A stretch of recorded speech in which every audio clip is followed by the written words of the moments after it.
बिथांमोना जेरै सुक्तियाव लिरखानानै दोनदोंमोन जे एक्स ग्रेसिया हिसाबै जोंनो मुंख्लं न'खराव 5 लाख टाका होनांगौ।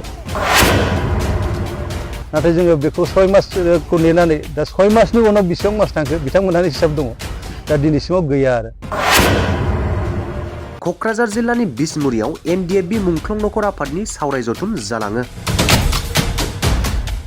जथुमाव एनडिएफबि मुंख्लं न'खरनि गोबां सोद्रोमाफोरा बाहागो लादोंमोन। दिनैनि बे जथुमनि गेजेरजों एनडिएफबि मुंख्लं न'खरनो बिटिआर गोजोन गोरोबथानि गेजेरजों सोरखारा 5 लाख रां अनसुंथाइ होनायनि सोमोन्दै गुवारै सावरायनाय जायो होननानै मिथिना मोनो। बिथांमोना जेरै सुक्तियाव लिरखानानै दोनदोंमोन जे एक्स ग्रेसिया हिसाबै जोंनो मुंख्लं न'खराव 5 लाख टाका होनांगौ। बे 6 मासनि गेजेरावनो जोङो बाखि थानाय मानसिफोरनो मुंख्लं न'खरनो जोङो सेकखौ होनो थांगासिनो दङ होननानै अलरेडि जोंनावहाय 500 जननो होनो हानाय केपासिटिया जोंनाव दंखायो होननानै। नाथाय जोङो बेखौ 6 मासखौ नेनानै दा 6 मासनि उनाव बेसेबां मास थांखो बिथांमोनहानो हिसाब दङ। दा दिनैसिमाव गैया आरो।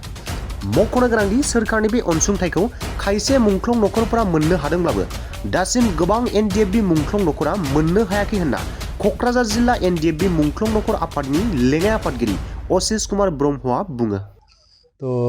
गिबियावनो आं नोंथांमोननो सेन्देल नायगिरि बिथांमोननिसिमबो गासैखौबो साबायखर बावग्रोयो।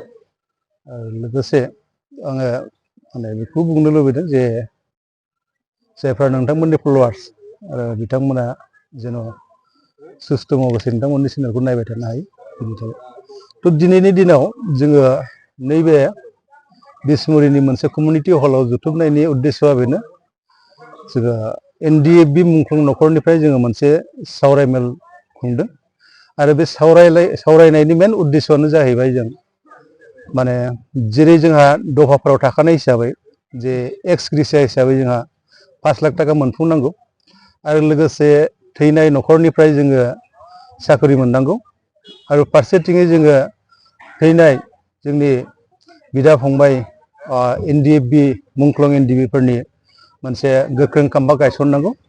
नैबेफोर उद्देश्यफोरखौ लानानै जोङो सावरायदों।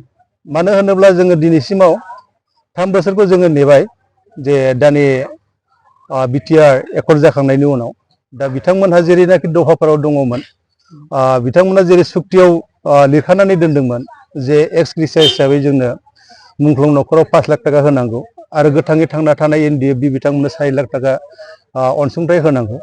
दा जोंनि नुनायाव माने जोङो बिथांमोननि जेरैनाखि खोथा होबोबाय थादोंमोन दा बे खोथा होनाय मथे जोङो नेबाय थादों। दा नेबाय थासेयावबो बिथांमोनहा दिनैसिमाव जोंनो एक्स ग्रेसिया हिसाबै जोंनो 5 लाख टाकाखौ मोनफ्रोमबो फेमिलिनो होफुंनो हायाखै आरो जोङो मिन्थिनायाव एबा जोङो नुनायाव दिनैसिमाव बिथांमोनहा जोंनि मुंख्लं न'खरनो 193 टटेलि बिथांमोननोल' सेक होनो हादों आरो बाखिया गासिबो दंजोबो। दा बेखायनो जोङो खावलायगोन बिथांमोनखौ आरो आगोलनिफ्राय जों खावलायबाय थादों जे बिथांमोना थाबैनो जोंनि बे अनसुंथाइखौ होनो हायोब्ला मोजां जागौ होननानै। नाथाय बिथांमोना खोथाल' होनानै दङ दिनैसिम, नाथाय जों मावफुंनायखौ नुनो मोनाखै। आरो खोनानो मोन्दोंमोन जेब्लानाखि नैबे 193 बिथांमोननो जेब्लानाखि क'क्राझार माबायावहाय सेक होदोंमोन अब्ला बिथांमोना निस्सय गावसोरनो होन्दोंमोन गावसोरनि खुगाजोंनो जोङो बे 6 मासनि गेजेरावनो जोङो बाखि थानाय मानसिफोरनो मुंख्लं न'खरनो जोङो सेकखौ होनो थांगासिनो दङ होननानै। अलरेडि जोंनावहाय 500 जननो होनो हानाय केपासिटिया जोंनाव दंखायो होननानै। नाथाय जोङो बेखौ 6 मासखौ नेनानै दा 6 मासनि उनाव बेसेबां मास थांखो बिथांमोनहानो हिसाब दङ। दा दिनैसिमाव गैया आरो। दा जोबोद दुखुनांथाव बाथ्रा।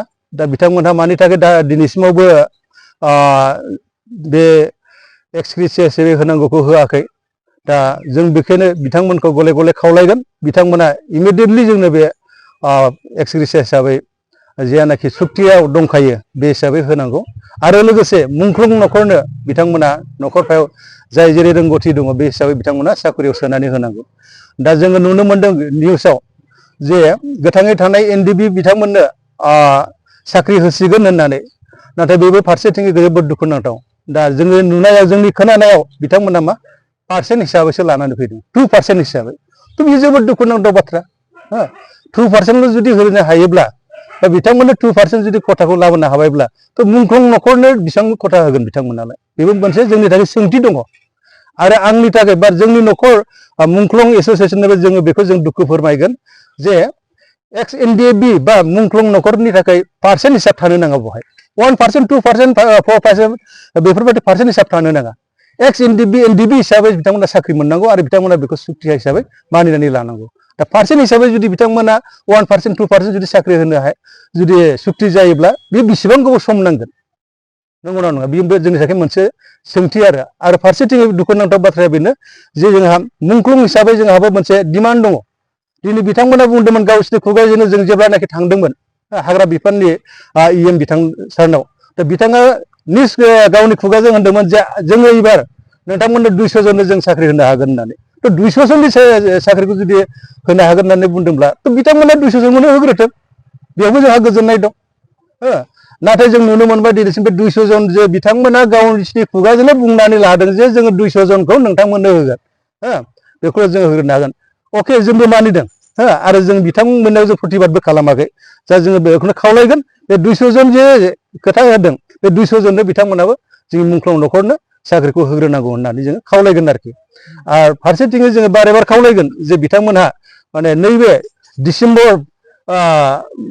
हाबगासिनो दङ बे डिसेम्बरनि गेजेराव जुदि बिथांमोनहा जोंनि बे एक्सक्रिसार हिसाबै जायखौनाखि बिथांमोना दाखालि थांनाय कয়েक दिननि सिगां माबा खालामदोंमोन बिथांमोना 337 होगोन होननानै दा बिथांमोना बेखौ होग्रोयोब्लाबो मोजां नाथाय दिनैसिमबो बे रोखा नङा जोबोद दुखुनांथाव बाथ्रा दा ओंखायनो जोङो खावलायगोन गले गलेनो बिथांमोना आरो फंसे बाथ्राखौ होनबाय थायो जों थाङोब्ला जे माने पलिटिकेलि दालाल हिसाबै जोंखौ खोथा बुङो बेयो जोबोद दुखुनांथाव जोंनि थाखाय जों बबे पलिटिकेलि जों दालाल मुंख्लं न'खर एनडिएफबि मुंख्लं न'खरा दालाल नामा मुंख्लं एनडिएफबिआ दालाल नामा बा एनडिएफबिआ सोरनिबा एजेन्ट नामा बिथांमोना बे खोथाखौ बारे बारे होनबाय थायो जोबोद दुखुनांथाव बाथ्रा बियो बे खोथाया पलिटिकेलनि खोथा नङा बियो दा बिथांमोननि माखासे बुंनाय बाथ्राफोरखौ जों बुंजोबनो थाङा जोङो गोबां कन्ट्रल खालामनानै दङ जों गोबां हमथानानै दङ दा बिथांमोना जोंखौ माने आरजाथावै बाथ्राफोरजों जोंखौ माबा खालामो आरोखि दा जाय हक बेखौ जोङो बिथांमोना हाजार हक माने जोंनि बिटिआरनि दैदेनगिरि हिसाबै जों बिथांमोनखौ रेसपेक्ट खालामो जों बिथांमोनखौ सनमान खालामो जथेस्थ' बिथांमोनखौ जों सनमान खालामनानै जों दिनैसिमबो बिथांमोननि खोथाखौ खोनासंनानै दङ बेनिखायनो जों खावलायगोन बिथांमोनाबो जोंनि गांनाय उखैनायखौ खोनासंनानै जेरैनाखि एग्रिमेन्टआव दङ बे एग्रिमेन्टआव थाखानाय बायदि दफा हिसाबै बिथांमोना मावफुंनांगौ आरो बे मावफुंनांगौ होननानै जुदि समखौ जुदि थांहोबाय थायोब्ला बेखौ सोर मावफुंगोन दफायैनो थाबाय थागोन इस्युयैनो थाबाय थागोन नंगौना नङा बेखौ सोर मावफुंगोन दा ओंखायनो बिथांमोनखौ आं खावलायगोन जथेस्थ'यै जे बिथांमोना इमिडियेटलि बे माबाखौ दफायाव थानायफोरखौ बिथांमोना मावफुंनानै होनांगौ होननानै आङो बिथांमोनखौ गुरैयै खावलायबावगोन आरो जुदि बिथांमोना जुदि जोंनि खावलायसेयावबो जुदि बिथांमोना खोनासङाब्ला हयथ' जोङो गणतान्त्रिक भाबै जोङो माबा मोनसे मावनो गोनां हाबाफारिखौ जोङो आखायाव लानो गोनांथि जागोन आरो